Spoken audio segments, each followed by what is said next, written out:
कि ये जो लोक कल्याण का कार्य है, ये योगेश मिश्रा का कार्य नहीं है, सनातन ज्ञानपीठ का कार्य नहीं है, भगवान शिव का कार्य। जी। और मैंने बहुत पहले आप लोगों को ये बता रखा है कि शनि का मेष राशि में प्रवेश होते ही तृतीय विश्व युद्ध की बागडोर कुछ महत्वपूर्ण लोगों के हाथ में चली जाएगी। आपको उनका सहयोग देना है या उनका विरोध करना है, ये आपको डिसाइड करना है। ये मैं दर्जनों बार अपने प्रवचन में कह चुका हूं। जी। जी। जी। ठीक है नहीं? अब क्या है कि ये वक्त है कि इतने बड़े महासंग्राम के बाद जो नई सृष्टि, नई व्यवस्था, नई सामाजिक स्थिति बन के निकलेगी, उसमें हम निरीह भारतीय की तरह खड़े होंगे या हम डिसाइडिंग फैक्टर होंगे, ये हमें डिसाइड करना है। भगवान शिव ने हमें डिसाइडिंग फैक्टर बनने के लिए भेजा है।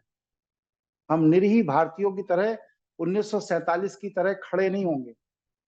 अब हम डिसाइड करेंगे कि विश्व में क्या हो, उसकी तैयारी करिए, लगिए, एक ऐसा प्रबुद्ध समाज अपना पैदा करिए, बनाइए, जो प्रबुद्ध समाज विश्व के हर स्तर, हर पहलू पर भगवान शिव के निर्देश के अनुरूप मनुष्य के बीच में कार्य कर सके। वो कौन बनाएगा?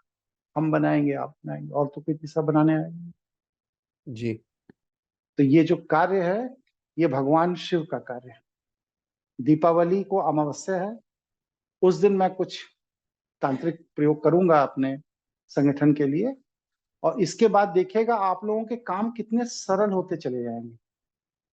जो आज आप लोगों को लग रहा है कि मैं कैसे बोलूं, क्या बोलूं, किसको ना बोलूं, ये सब चीजें बहुत सरल, स्मूथली होती चली जाएंगी। लेकिन आपको मानसिक रूप से तैयार होना है। जैसे कि कोई व्यक्ति अचानक आए और आपको 1 करोड़ रुपए कैश दे दे, आप मानसिक रूप से तैयार नहीं है, तो आप क्या है, नोटों के बंडल देख के बेहोश हो जाएंगे, वहीं पे चक्कर आ जाएगा, हार्ट फेल कर जाएगा। तो हमें इस लायक तो खुद बनना होगा ना कि वह 1 करोड़ के नोटों के बंडल देखकर हम बेहोश ना हो। ये हमारी जी। जिम्मेदारी। और जब हम उस योग्य हो जाएंगे, तो ईश्वरीय ऊर्जाएं देने के लिए तत्पर बैठी हैं। हमारे अंदर पात्रता नहीं है, इसलिए हमें नहीं मिल रहा है। आप काम शुरू तो करो, ये मैं कहना चाहता जी। जी, सहमत हूँ जी, धन्यवाद। हूँ। ठीक है, नहीं नहीं जी, बिल्कुल स्पष्ट हो गया जी, बिल्कुल। तो जी, गुरुजी आप मुझे तो लोग ऐसा काम लग शुरू रहा है करिए। गुरुजी, मुझे तो ऐसा लग रहा है गुरुजी कि कार्य हम लोग करने वाले मतलब एक प्यादे की तरह हैं, ईश्वरीय ऊर्जा स्वतः मतलब वो वो खुद करने वाले हैं। करेगी, वो खुद करेगी। भगवान श्री कृष्ण ने अर्जुन से क्या कहा? हे अर्जुन, ऐसा नहीं है कि तू गांडीव छोड़कर भाग जाएगा तो ये युद्ध नहीं होगा। युद्ध होगा, क्योंकि यह महाकाल का निर्देश है। करोड़ों लोगों को मरना सुनिश्चित है 18 दिन के अंदर, क्योंकि तुम मेरे मित्र हो, मेरे रिश्तेदार हो, मेरे जीजा हो, मेरे शिष्य हो।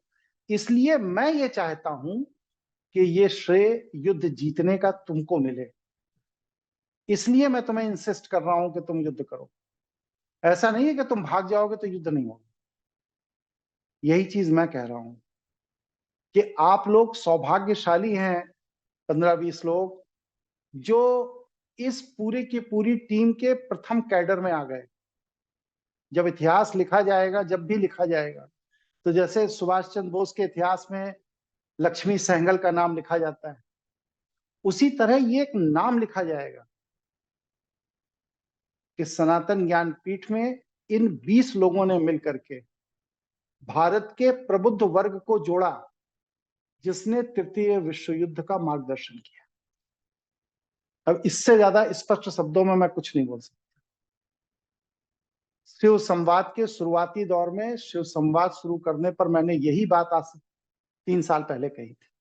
जो लोग पुराने होंगे उन्हें याद है। जी गुरुजी, बिल्कुल पहले संवाद में कही थी आपने, पहला दिन जब था गुरुजी इसका। और जी यही बात गुरुजी। मैं आज रिपीट कर रहा हूं। 3 साल के अंदर मैंने आपको बौद्धिक रूप से परिपक्व करने की चेष्टा की।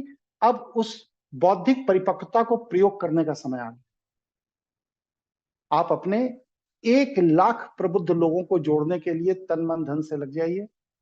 ईश्वर ने 3 साल का समय आपके दिया है, और फिर इसके बाद जैसे ही मेष राशि में शनि का प्रवेश होगा, वैसे ही आपको बागडोर संभालनी है। ये गुरुजी बिल्कुल जिम्मेदारी आपकी, बिल्कुल तैयार हैं जी। ठीक है। जी गुरुजी तैयार है गुरुजी। और ये बात जो आज मैंने कही है, ये मैं दोबारा नहीं कहूंगा। जरूरत भी आप नहीं है सभी गुरुजी। प्रबुद्ध हो, सक्षम हो, आप लोग काम करो, और इससे ज्यादा खुले शब्दों में कोई भी व्यक्ति नहीं कहेगा जितना मैं कह रहा हूं। जी इसलिए तृतीय विश्व युद्ध के बाद पृथ्वी पर संस्कृति किस रूप में होगी, इसके डिसाइडिंग फैक्टर अगर आपको बनना है तो अभी से काम शुरू कर दो, नहीं तो आप लेट हो जाओगे। ठीक है। जी जी जी गुरुजी। और अपने विकारों को और बुराइयों को दफनाने का समय आ गया है गुरुजी। यहाँ से शंखनाद चालू हो गया है। विकार है ही नहीं हमारे अंदर कोई, मतलब आप लोगों के अंदर। हम निष्क्रिय हैं, हम अमृत वृक्ष हैं, लेकिन बीज रूप में पड़े हैं।